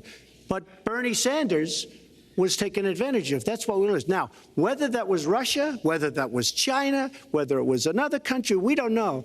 Because the truth is, under President Obama, we've lost control of things that we used to have control over. We came in with the Internet. We came up with the Internet. And I think Secretary Clinton and myself would agree very much. When you look at what ISIS is doing with the Internet, they're beating us at our own game, ISIS. So we have to get very, very tough on cyber and cyber warfare. It is a huge problem. I have a son. He's 10 years old. He has computers. He is so good with these computers. It's unbelievable. The security aspect of cyber is very, very tough, and maybe it's hardly doable. But I will say we are not doing the job we should be doing. But that's true throughout our whole governmental society. We have so many things that we have to do better, Lester, and certainly cyber is one of them. Secretary Clinton? Well, I think there are a number of issues that we should be addressing. I have put forth a plan to defeat ISIS. It does involve going after them online. I think we need to do much more with our tech companies to prevent ISIS and their operatives from being able to use the Internet to radicalize, even direct people in our country and Europe and elsewhere. But we also have to intensify our air strikes against ISIS and eventually support our Arab and Kurdish partners to be able to actually take out ISIS in Raqqa and their claim of being a caliphate. We're making progress. Our military is assisting in Iraq, and we're hoping that within the year we'll be able to push ISIS out of Iraq and then, really squeeze them in Syria. But we have to be cognizant of the fact that they've had foreign fighters coming to volunteer for them, foreign money, foreign weapons. So we have to make this the top priority. And I would also do everything possible to take out their leadership. I was involved in a number of efforts to take out al-Qaeda leadership when I was Secretary of State, including, of course, taking out bin Laden. And I think we need to go after Baghdadi as well, make that one of our organizing principles, because we've got to defeat ISIS and we've got to do everything we can to disrupt their propaganda efforts online. You mentioned ISIS, and we think of ISIS certainly as over there, but there are American citizens who have been inspired to commit acts of terror on American soil. The latest incident, of course, the bombings we just saw in New York and New Jersey, the knife attack at a mall in Minnesota, and the last year, deadly attacks in San Bernardino and Orlando.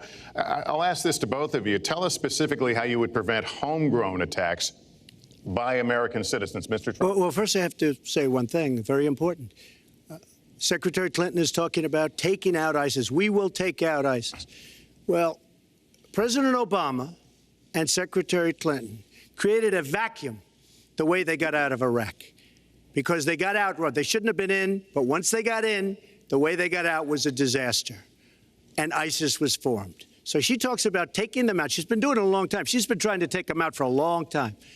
But they wouldn't have even been formed if they left some troops behind, like 10,000 or maybe something more than that. And then you wouldn't have had them. Or, as I've been saying for a long time, and I think you'll agree because I said it to you once, had we taken the oil, and we should have taken the oil, ISIS would not have been able to form either because the oil was their primary source of income. And now they have the oil all over the place, including a lot of the oil in Libya, which was another one of her disasters. Secretary Clinton. Well, I hope the fact checkers are turning up the volume and really working hard. Donald supported the invasion of Iraq. Wrong. That is absolutely wrong. Proved over and over again. Wrong. He actually advocated for the actions we took in Libya and urged that Gaddafi be taken out after actually doing some business with him one time. But the larger point, he says this constantly, is George W. Bush made the agreement about when American troops would leave Iraq, not Barack Obama. And the only way that American troops could have stayed in Iraq is to get an agreement from the then Iraqi government that would have protected our troops. And the Iraqi government would not give that. But let's talk about the question you asked, Lester. The question you asked is, what do we do here in the United States? That's the most important part of this. How do we prevent attacks? How do we protect our people? And I think we've got to have an intelligence surge where we are looking for every scrap of information. I was so proud of law enforcement in New York, in Minnesota, in New Jersey. You know, they responded so quickly, so professionally to the attacks that occurred by Rahami, and they brought him down. And we may find out more information because he is still alive, which may prove to be an intelligence benefit. So we've got to do everything we can to vacuum up intelligence from Europe, from the Middle East. That means we've got to work more closely with our allies.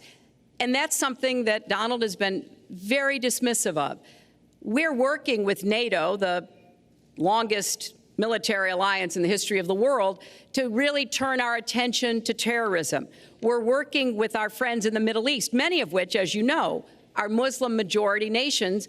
Donald has consistently insulted Muslims abroad, Muslims at home, when we need to be cooperating with Muslim nations and with the American Muslim community. They're on the front lines. They can provide information to us that we might not get anywhere else. They need to have close working cooperation with law enforcement in these communities, not be alienated and pushed away, as some of Donald's rhetoric, unfortunately, has led to. Mr. Well, I'd have to respond. Please respond. The Secretary said very strongly about working with. We've been working with them for many years. And we have the greatest mess anyone's ever seen. You look at the Middle East, it's a total mess, under your direction to a large extent. But you look at the Middle East, you started the Iran deal. That's another beauty, where you have a country that was ready to fall. I mean, they were doing so badly. They were choking on the sanctions, and now they're going to be actually probably a major power at some point pretty soon, the way they're going. But when you look at NATO, I was asked on a major show, what do you think of NATO? And you have to understand, I'm a business person. I did really well, but I have common sense. And I said, well, I'll tell you, I haven't given lots of thought to NATO, but two things. Number one, the 28 countries of NATO, many of them aren't paying their fair share. Number two, and that bothers me because we should be, yes, we're defending them, and they should at least be paying us what they're supposed to be paying by treaty and contract.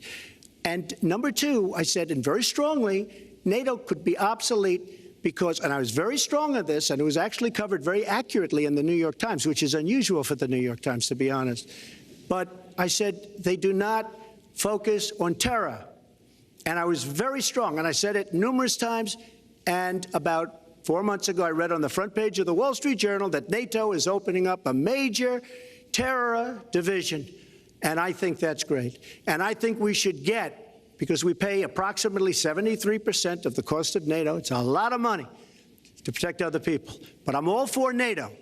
But I said they have to focus on terror also. And they're going to do that. And that was, believe me, I'm sure I'm not going to get credit for it, but that was largely because of what I was saying and my criticism of NATO. I think we have to get NATO to go into the Middle East with us, in addition to surrounding nations, and we have to knock the hell out of ISIS, and we have to do it fast. When ISIS formed in this vacuum created by Barack Obama and Secretary Clinton, and believe me, You were the ones that took out the troops. Not only that, you named the day. They couldn't believe it. They sat back probably and said, Well, I can't Lester, believe we've it. They covered- said, no, wait a minute. We've covered when this they ground. formed, this is something that never should have happened. It should have never happened. Now, you're talking about taking out ISIS, but you were there and you were Secretary of State when it was a little infant. Now it's in over 30 countries. And you're going to stop them? I don't think so. Mr. Trump, a lot of these are judgment questions. You had supported the war in Iraq before the invasion. What makes your judgment? I did not support the war in Iraq. 2002. That is a mainstream media nonsense put out by her because she, frankly, I think the best person in her campaign is mainstream media. My question is, since you would you like to supported it, hear? why is your I was against the war. judgment- Wait a minute. I was against the war in Iraq, just so you put it out. The record shows otherwise, The record but why does is, not show why that. is your The judgment record any... shows that I'm right. When I did an interview with Howard Stern, very lightly, first time anyone's asked me that, I said, very lightly, I don't know, maybe, who knows, essentially. I then did an interview with Neil Cavuto. We talked about the economy is more important. I then spoke to Sean Hannity, which everybody refuses to call Sean Hannity. I had numerous conversations with Sean Hannity at Fox, and Sean Hannity said, and he called me the other day, and I spoke to him about it. He said, you were totally against the war, because he was for the war. Why is your judgment better than... And that was before the war started. Sean Hannity said very strongly to me and other people, he's willing to say, but nobody wants to call him, I was against the war. He said, you used to have fights with me because Sean was in favor of the war. And I understand that side also, not very much, because we should have never been there. But nobody called Sean Hannity. And then they did an article in a major magazine shortly after the war started, I think in '04, but they did an article which had me totally against the war in Iraq. And one of your compatriots said, you know, whether it was before or right after, Trump was definitely, because if you read this article, there's no doubt. But if somebody, and I'll ask the press, if somebody would call up Sean Hannity, this was before the war started, he and I used to have arguments about the war. I said it's a terrible and a stupid thing. It's going to destabilize the Middle East, and that's exactly what it's done. It's been a disaster. My reference was to what you had said in 2002, and my question was, why is your judgment any different than Mrs. Clinton? Well, I have much better judgment than she does. There's no question about that. I also have a much better temperament than she has. You know, I have a much better. She spent, let me tell you, she spent hundreds of millions of dollars on an advertising. You know, they get Madison Avenue into a room, they put names. Oh, temperament, let's go after. I think my strongest asset, maybe by far, is my temperament. I have a winning temperament. I know how to win. She does not know how to win. Clinton. Wait, the AFL-CIO the other day, behind the blue screen, I don't know who you were talking to, Secretary Clinton, but you were totally out of control. I said, there's a person with a temperament that's got a problem. Secretary Clinton. Woo, okay. Let's talk about two important issues that were briefly mentioned by Donald. First, NATO. You know, NATO as a military alliance has something called Article 5, and basically it says this: an attack on one is an attack on all. And do you know the only time it's ever been invoked? After 9/11, when the 28 nations of NATO said that they would go to Afghanistan with us to fight terrorism, something that they still are doing by our side. With respect to Iran, when I became Secretary of State, Iran was weeks away from having enough nuclear material to form a bomb. They had mastered the nuclear fuel cycle under the Bush administration. They had built covert facilities. They had stocked them with centrifuges that were whirling away. And we had sanctioned them. I voted for every sanction against Iran when I was in the Senate, but it wasn't enough. So I spent a year and a half putting together a coalition that included Russia and China to impose the toughest sanctions on Iran. And we did drive them to the negotiating table. And my successor, John Kerry, and President Obama got a deal that put a lid on Iran's nuclear program without firing a single shot. That's diplomacy. That's coalition building. That's working with other nations. The other day, I saw Donald saying that there were some Iranian sailors on a ship in the waters off of Iran, and they were taunting American sailors who were on a nearby ship. He said, you know, if they taunted our sailors, I'd blow them out of the water and start another war. That would not good judgment. That is not the right temperament to be commander-in-chief, to be taunted. And the worst part of what we've heard Donald say has been about nuclear weapons. He has said repeatedly that he didn't care if other nations got nuclear weapons, Japan, South Korea, even Saudi Arabia. It has been the policy of the United States, Democrats and Republicans, to do everything we could to reduce the proliferation of nuclear weapons. He even said, well, you know, if there were a nuclear war in the East Asia, well, you know, that's fine. You know, have a good time, folks. And in fact, his cavalier attitude about nuclear weapons is so deeply troubling. That is the #1 threat we face in the world, and it becomes particularly threatening if terrorists ever get their hands on any nuclear material. So a man who can be provoked by a tweet should not have his fingers anywhere near the nuclear codes, as far as I think anyone with any sense about this should be concerned. That line's getting a little bit old, I must say. Listen, it's a good one, though. I would like to, well describes the problem. It's not an accurate one at all. It's not an accurate one. So I just want to give a lot of things and just to respond. I agree with her on one thing. The single greatest problem the world has is nuclear armament, nuclear weapons. Not global warming like you think and your president thinks. Nuclear is the single greatest threat. Just to go down the list, we defend Japan, we defend Germany, we defend South Korea, we defend Saudi Arabia, we defend countries. They do not pay us what they should be paying us because we are providing tremendous service and we're losing a fortune. That's why we're losing. We lose on everything. I say, who makes these? We lose on everything. Well, I said that it's very possible that if they don't pay a fair share, because this isn't 40 years ago where we could do what we're doing. We can't defend Japan, a behemoth selling us cars by the million. We need to move on. Wait, but it's very important. All I said was they may have to defend themselves or they have to help us out. We're a country that owes $20 trillion. They have to help us out. As far as the nuclear is concerned, I agree. It is the single greatest threat that this country has. Which leads my next question as we enter our last segment here still on the subject of securing America. On nuclear weapons, President Obama reportedly considered changing the nation's longstanding policy on first use. Do you support the current policy? Mr. Trump, you have 2 minutes on that. Well, I have to say that, for what Secretary Clinton was saying about nuclear with Russia, she's very cavalier in the way she talks about various countries. But Russia's been expanding. They have a much newer capability than we do. We have not been updating from the new standpoint. I looked the other night, I was seeing B-52s. They're old enough that your father, your grandfather could be flying them. We are not keeping up with other countries. I would like everybody to end it, just get rid of it, but I would certainly not do first strike. I think that once the nuclear alternative happens, it's over. At the same time, we have to be prepared. I can't take anything off the table because you look at some of these countries. You look at North Korea. We're doing nothing there. China should solve that problem for us. China should go into North Korea. China is totally powerful as it relates to North Korea. And by the way, another one powerful is the worst deal I think I've ever seen negotiated that you started is the Iran deal. Iran is one of their biggest trading partners. Iran has power over North Korea.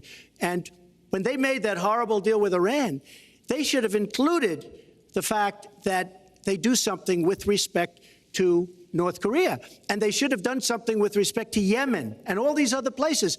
And when asked to Secretary Kerry, why didn't you do that? Why didn't you add other things into the deal? One of the great giveaways of all time, including $400 million in cash. Nobody's ever seen that before. That turned out to be wrong. It was actually $1.7 billion in cash. Obviously, I guess, for the hostages, it certainly looks that way. So you say to yourself, why didn't they make the right deal? This is one of the worst deals ever made by any country in history. The deal with Iran will lead to nuclear problems. All they have to do is sit back 10 years, and they don't have to do much, and they're going to end up getting nuclear. I met with Bibi Netanyahu the other day. Believe me, he is not a happy camper. All right, Mrs. Clinton, Secretary Clinton, you have 2 minutes. Let me start by saying words matter. Words matter when you run for president, and they really matter when you are president. And I want to reassure our allies in Japan and South Korea and elsewhere that we have mutual defense treaties and we will honor them. It is essential that America's word be good. And so I know that this campaign has caused some questioning and some worries on the part of many leaders across the globe. I've talked with a number of them. But I want to, on behalf of myself, and I think on behalf of a majority of the American people, say that, our word is good. It's also important that we look at the entire global situation.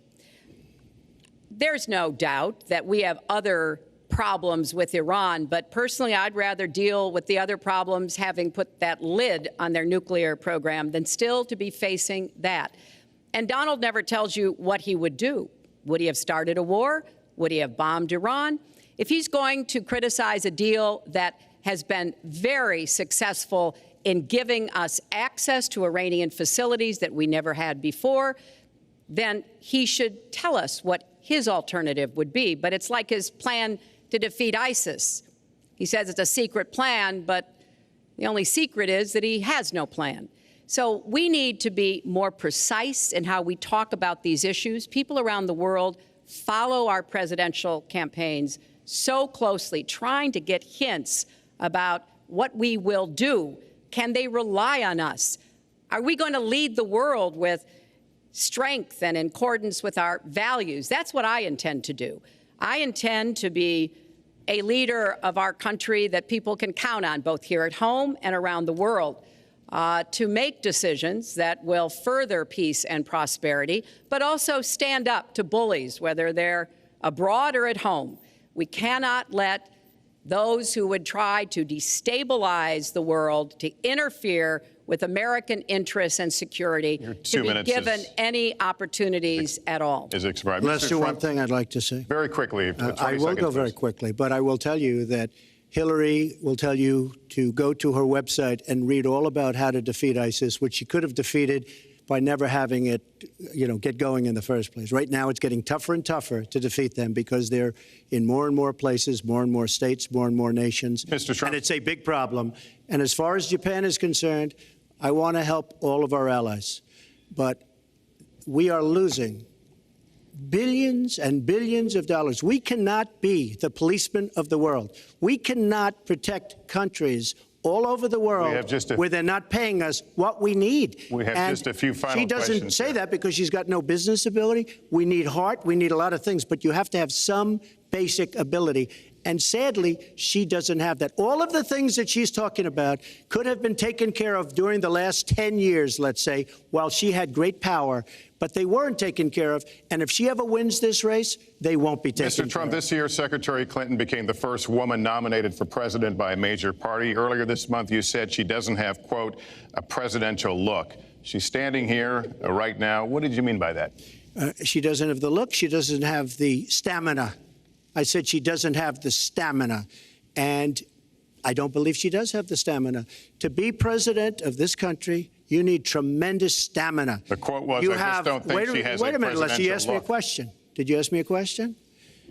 You have to be able to negotiate our trade deals. You have to be able to negotiate, that's right, with Japan, with Saudi Arabia. I mean, can you imagine we're defending Saudi Arabia, and with all of the money they have, we're defending them and they're not paying? All you have to do is speak to them.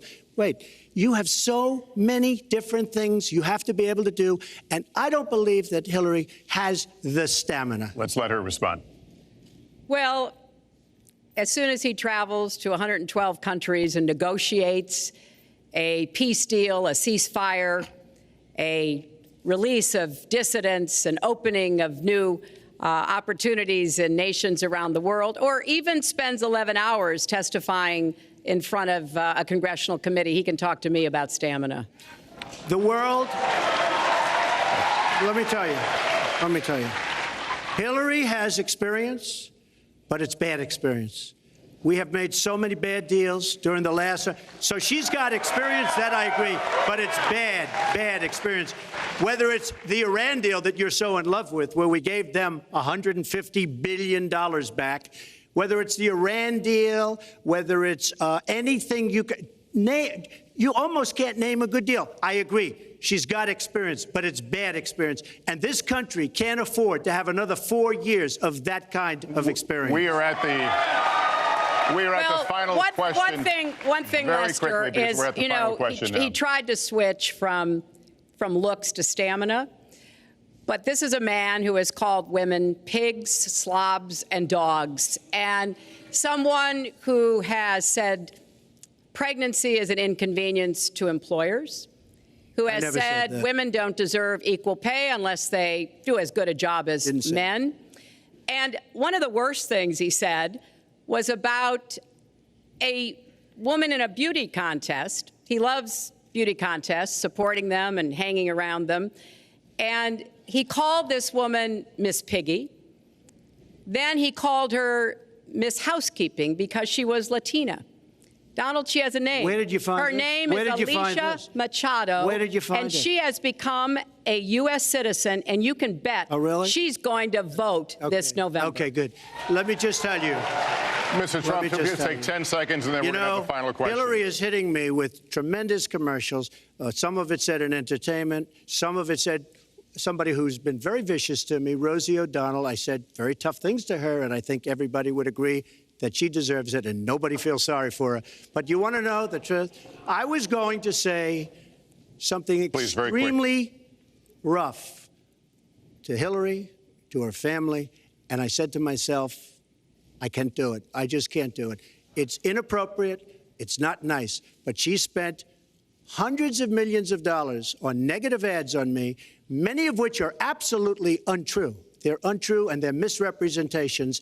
And I will tell you this, Lester, it's not nice, and I don't deserve that. But it's certainly not a nice thing that she's done. It's hundreds of millions of ads, and the only gratifying thing is I saw the polls come in today, and with all of that money, over $200 million is spent, and I'm either winning or tied, and I've spent practically nothing. One of you will not win this election. So my final question to you tonight, are you willing to accept the outcome as the will of the voters? Secretary Clinton? Well, I support our democracy. And sometimes you win, sometimes you lose. But I certainly will support the outcome of this election. And I know Donald's trying very hard to plant doubts about it, but I hope the people out there understand this election's really up to you. It's not about us so much as it is about you and your families and the kind of country and future you want. So I sure hope you will get out and vote as though your future depended on it, because I think it does. Mr. Trump, very quickly, the same question. Will you accept the outcome as the will of the voters? I want to make America great again. We are a nation that is seriously troubled.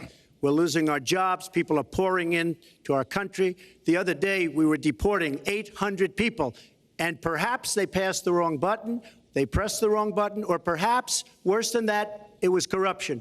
But these people that we were going to deport for good reason ended up becoming citizens. And it was 800, and now it turns out it might be 1,800, and they don't even know. Will you accept Look, the outcome here's of the the story. election? I want to make America great again. I'm going to be able to do it. I don't believe Hillary will. The answer is, if she wins, I will absolutely support her. All right. Well, that is going to do it for us. That concludes our debate for this evening, a spirited one. We covered a lot of ground, not everything, as I suspected we would. The next presidential debates are scheduled for October 9th at Washington University in St. Louis and October 19th at the University of Nevada, Las Vegas. The conversation will continue. A reminder, the vice presidential debate is scheduled for October 4th at Longwood University in Farmville, Virginia. My thanks to Hillary Clinton and to Donald Trump and to Hofstra University for hosting us tonight. Good night, everyone. That concludes the first presidential debate, the first of 3 presidential debates in New York tonight. You can see the candidates shaking hands with the moderator, Lester Holt. And we'll keep that picture up as we bring in tonight's power panel. In Washington, Politico's Louisa Savage. In Toronto, Amanda Alvaro from Pomp and Circumstance. Here in studio, Tim Powers from Summa Strategies, Media Styles Ian Capstick, and CBC poll analyst Eric Grenier. So I'm going to leave the pictures up because they are still compelling. And let's get some initial reaction. Amanda, how about you? What do you make of what you just saw for the past hour and a half? Well, I am so riled up. I'm sure everybody on the panel is too. And if you've been on social media, you know that it's been a frenzy, kind of like that debate. It was, for something that was quoted as being the most predictable debate that we've ever seen, it was utterly predictable. He was fly by the seat of his pants. He was, throw those gross, vague generalizations.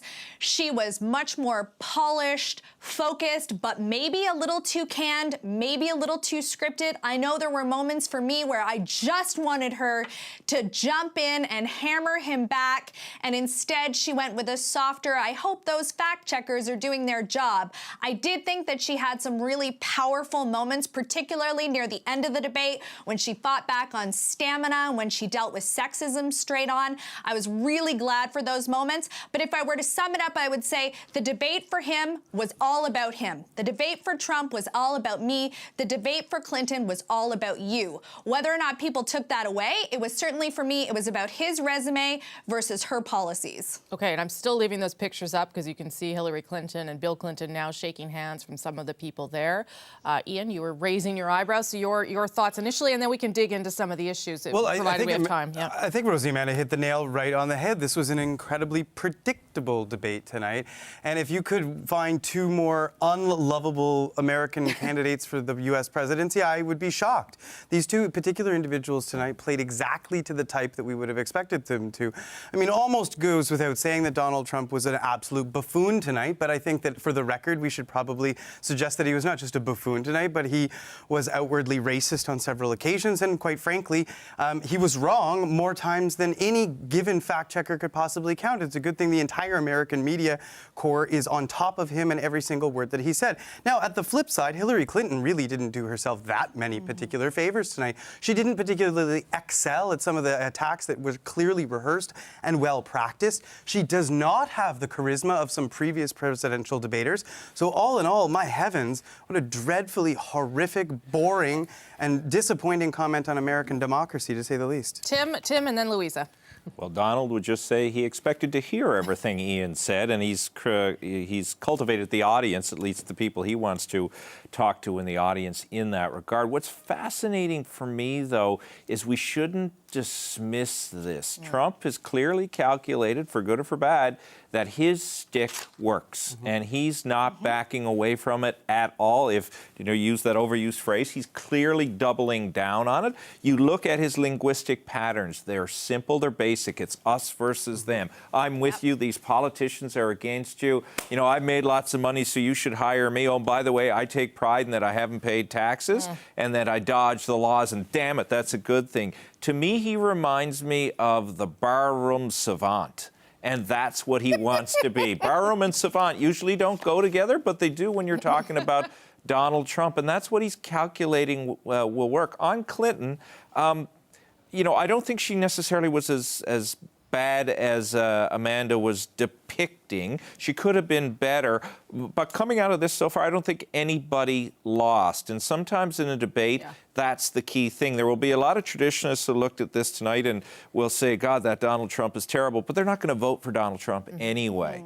What will be fascinating to see is what some of the, the focus groups and the polls that were done watching the body language and how that played out, because that was also sort of interesting. Trump was more reserved with his body language than he normally tends to be, and that might have been a little bit of coaching. Okay, Louisa, then Eric. Well, I think on balance, Hillary Clinton really had Donald Trump on the defensive repeatedly. And if you took one thing away as a viewer from that first half hour, it was that he didn't pay his taxes. So I think he really has had an opportunity here to learn a lot going into the next debates. However, I take a different view of this. I don't think that some of the misstatements that he makes or outrageous comments, I don't think they weigh against him as much as they do rile people up on Twitter.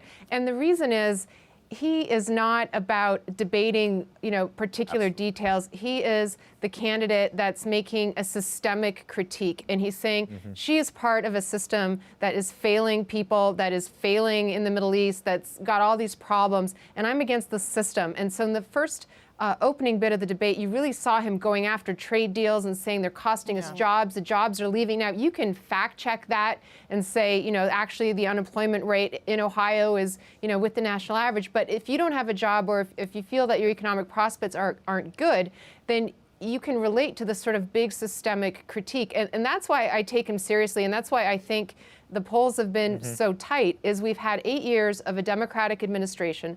People are looking for change.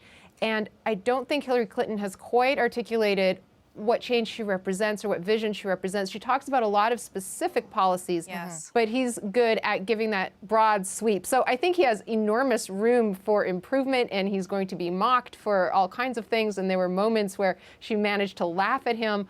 But overall, I don't think it was maybe as disastrous as it felt at times when he really lost his cool and went over the top, because he was saying things that a lot of people can relate to. Okay, so let me just tell Jerry, I wouldn't mind you queuing up the ISIS clip if you can do that while I ask Eric.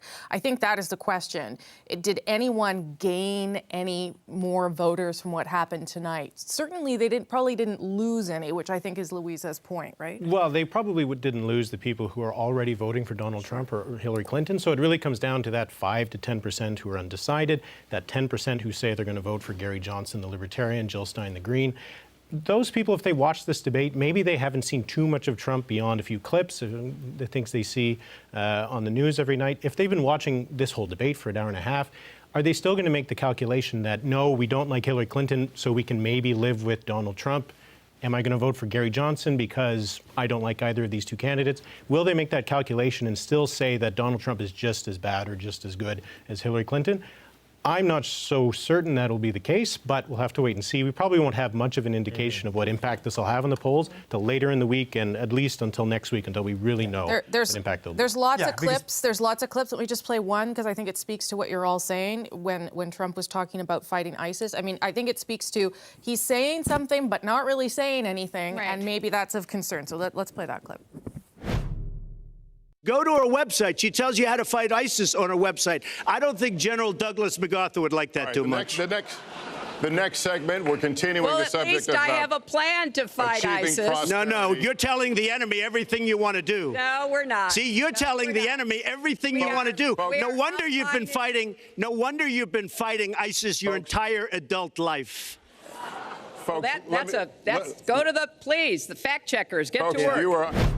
So I think that raises a lot of points. One that Amanda made, one that Louisa made. It's a good example of sort of the dynamic there. Yeah, and I think the entire panel is agreeing here that what we're seeing here is a manifestation of the campaign thus far. This is exactly the campaign that Trump has rolled out. And thus far, people like us sitting in these positions have sort of scoffed and said, oh, jeepers, it's not going to work. Until, of course, it does continue to work with the exact type of voter pools that we're talking about.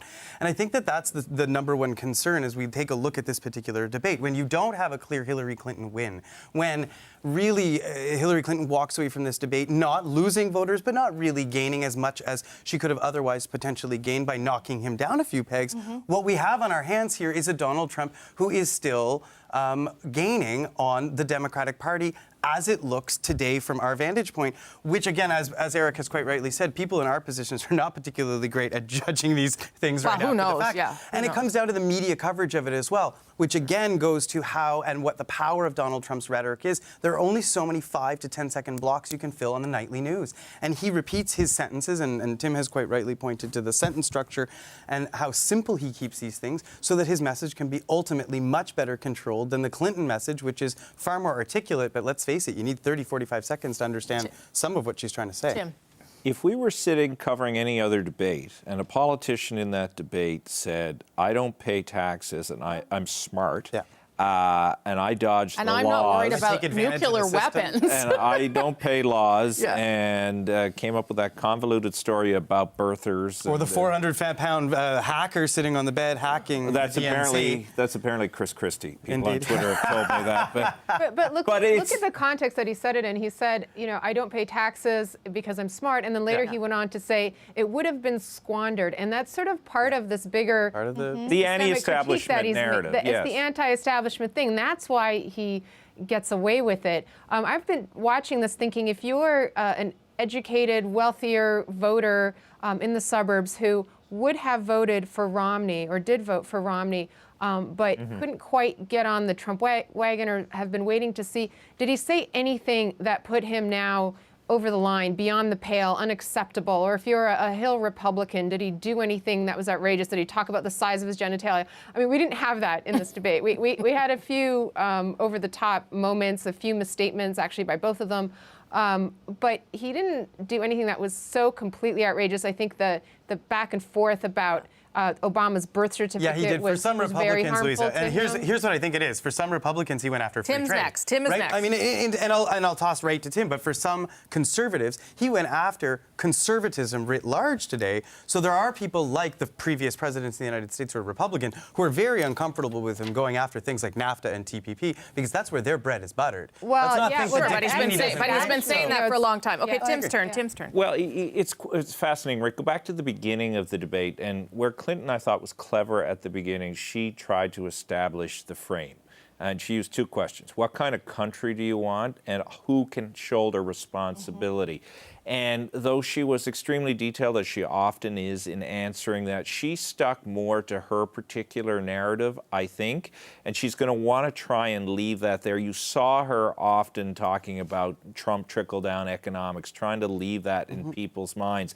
And then she went after the central narrative of Trump, which was also sort of wise, which is, I'm this great business guy, I'm a business guy, and you know what? I get stuff done. Yeah. And I think she's got to keep coming back at that because the people who like Trump, I think, want to believe that what he's selling, they can buy. Yeah. But if they suddenly discover that what he's been selling is a whole bag of goods, and he's just like the anti-establishment people, or he'd like the establishment people he's trying to unpack, he's going to have trouble. Okay, Amanda, then Eric. Well, I think the real challenge was that he opened the door and she just didn't shut him down. Yeah. He opened the door on personal taxes. She just didn't shut him down. And the problem is that when you have 90 minutes and she provides articulate, thoughtful, considered answers, and he provides sound bites, he really is the king of reality TV. And the debate's a bit like reality TV. So what do we remember? We remember that jobs are leaving. We remember that she had 30 years to fix it and she didn't, that she's a typical politician, says stuff, but it doesn't work, that we're going to take guns away from bad people. He knows how to create, as outrageous and ludicrous as some of his statements are, he knows how to create memorable moments. She doesn't go for the clip. Okay. She goes for the thoughtful response. And does that stick with people? I only got about 8 minutes. So, Eric, two things I think where, everyone agrees that he has to pick up more African Americans. He tried to make pleas, but he talked about the stop and frisk. Still thinks it's a great idea and didn't do much around the whole birther story to help himself. So I don't know that, I'll go to Eric and then Louisa. I don't know how you pick up African Americans when you're saying stuff like that. He's not going to. He's down 80 points among African Americans. That's not going to increase by telling them what the hell do you have to lose. To quote Donald Trump. But I think one of the things we should ask ourselves is why did Donald Trump make some gains in the polls lately over the last month or so? There was the Democratic convention, but primarily it was because we were talking a lot about Hillary Clinton, about foundation, emails, her health. It was a lot about Clinton, a lot less about Trump, who was being a bit more reserved. He wasn't making the kind of gaffes that we had seen earlier on in the campaign. So my question is this a moment where we're still going to be talking about Hillary Clinton, or are people going to be talking a bit more about that whole segment on his tax returns, which I thought was a very strong segment? Yes. And then if a lot of people are starting to ask themselves, that's why is Trump not wanting to talk about that? Why does he not want to talk about when he was those discriminatory practices? If it goes back towards that, then maybe that momentum that he was gaining simply because people were focusing on Hillary Clinton starts to go away. Shift back. Louisa, then Ian. Well, I think that's right. And another area that Clinton is hoping they'll be talking about is his climate denial, because she sees this as an opportunity to go after young people who haven't really rallied toward her. And the fact that he said he didn't ever say that climate change was a hoax perpetrated by China. And you could see it in his Twitter feed that there was his tweet. That gives the cable networks now something to chew on and talk about. So we'll be hearing that over and over again. So that helps her, not him. Certainly the stop and frisk, that really helps her because she's trying to motivate African-American voters and Latino voters to come out and vote for her, the so-called Obama coalition. So to the extent that he offends them, that helps her, of course. I just want to go back to one point about trade because I think it's really important, and I think it's important also for Canada. We just did a poll with Harvard University looking at attitudes about trade, and it was quite remarkable, the reversal among rank-and-file Republicans. They are now much more critical and opposed to trade agreements than Democrats, and that's really interesting and a flip. So this whole campaign and the Trump movement, it may not be reflected in the opinions of members of Congress and senators on Capitol Hill, but it is reflective of where the grassroots is now of the Republican Party. Well, and that really does start to demonstrate how complex the grassroots and the Republicans are in the United States right now, right? When we take a look at how many factions there are, really a lot of this comes down to, can Donald Trump get some of these people to vote for him? What Hillary Clinton didn't go after tonight is what's really interesting to me. Ivanka Trump and his multiple marriages and the fact that he may not be the most Christian, shall we say, of Republican candidates. Is that really a strong suit for her? Well, I'm just saying, it's not. And here's the interesting part is that he came so close to bringing up Jennifer Flowers tonight, of course. I didn't want to insult the family. I didn't want to insult the family. He came for so not bringing it up. He came so close, but just enough. So what kind of interests me is what do the next several debates bring? If this is where we kind of came, this is where we start. The gloves almost came off tonight. Will they fully come off? And at that point, do we start turning off certain segments of voters who perhaps hated Bill Clinton because of his adulterous ways, who see Donald Trump as being an absolute hypocrite? And that leads me to the debate about the audit, right? And I think that this points to the incredibly astute analysis we're getting from D.C. today, which is that this is part of his systemic attack, that he's been under audit by the IRS for 15 years. You heard him saying it. Other people aren't under that same audit. They're coming after me, and people do believe that. But what they don't believe is, why are you hurting those little guys, those people that Clinton couldn't quite tee up the attack on, that architect in the audience, or the beauty pageant contestant who she didn't quite get there with that sort of pre-staged attack. She needs a lot more authenticity, that kind of, dare I say it, that Donald Trump-esque authenticity. She smiled a few times, though. He's really good, even though he's wrong. Samer than Amanda. Yep. He's really good at the emotional pocketbook stuff. Just back on the audit, right? Yes. All of us know if you've been audited for 15 years, it's not generally because the government's after you. It's because you're cooking the books in some way or another. They don't just decide to audit you for giggles. It's not random. It's not random. But Trump has turned it into, as Ian says, they're out to get me. Yeah. Well, by the way, I don't pay any taxes. Well, Donald, why the hell do you think they're auditing you? But that's a virtue. The other thing he does is establish common enemies in simple terms.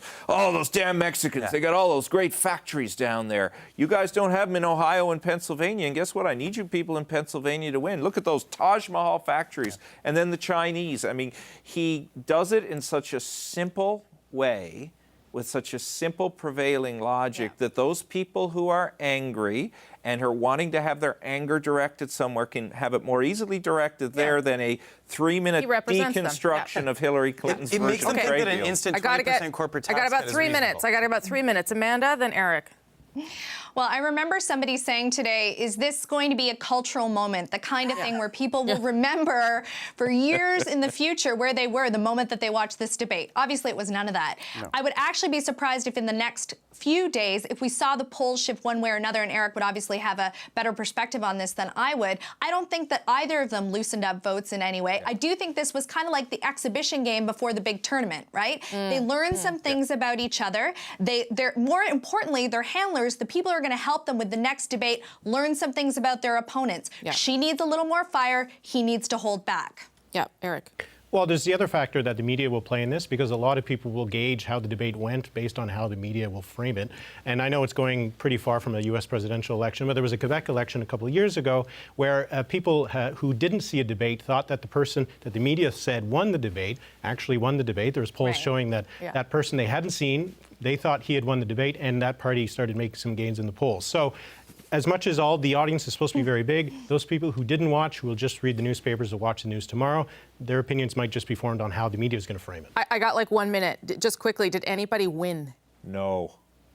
Well, I think on balance, Clinton did a better job. She had him on the defensive, and she gave a good, clean, short answer on the emails and moved on. She didn't get bogged down the way he did about whether it was the birth certificate or the tax returns or whatever. So as a debater, she was superior. Whether that really moves the polls, I don't know, but she'll come out of this feeling a new level of confidence, I think, going into the next one. And I think Trump's handlers will point out exactly where he needs to improve, and I would expect a much improved debater in the next round. 10 seconds. Anybody else? Anybody else? A Anybody draw. win? No? A draw? Okay. You know what we proved, though?